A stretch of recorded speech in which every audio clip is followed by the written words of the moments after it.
so one association that I made with this past weekend when I came were the individual pieces, whether it was like a shirt or an eye or a shoe.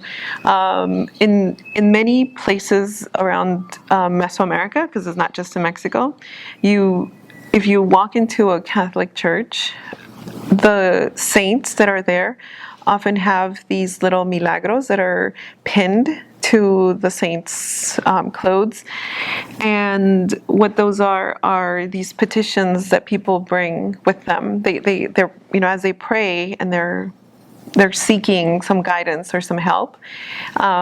Outside of the churches, there's vendors who will sell you all these different pieces. It could be an eye, it could be an arm, it could be a leg, and if, let's say, someone fell and broke their foot, they might buy a little foot and then pin it to the saint to ask for a prompt healing.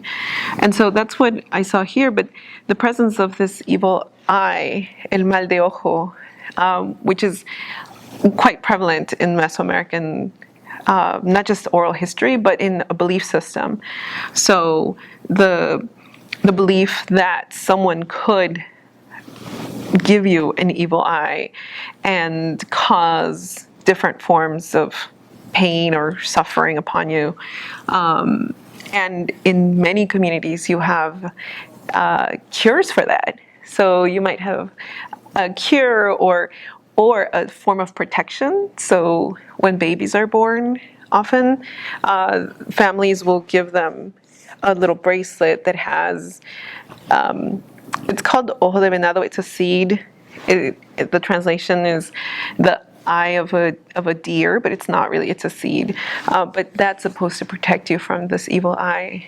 And some of the more kind of contemporary and perhaps fun cures is, a spray that you can get at the market.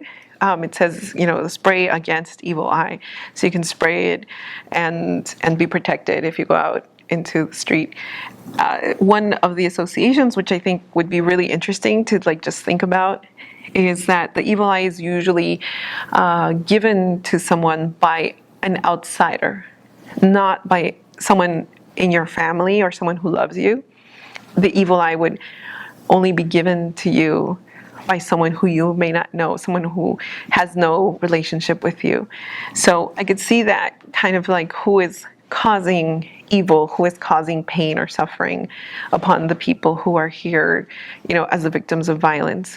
It's not someone necessarily from within your circle of love or protection. It's potentially people who are outsiders.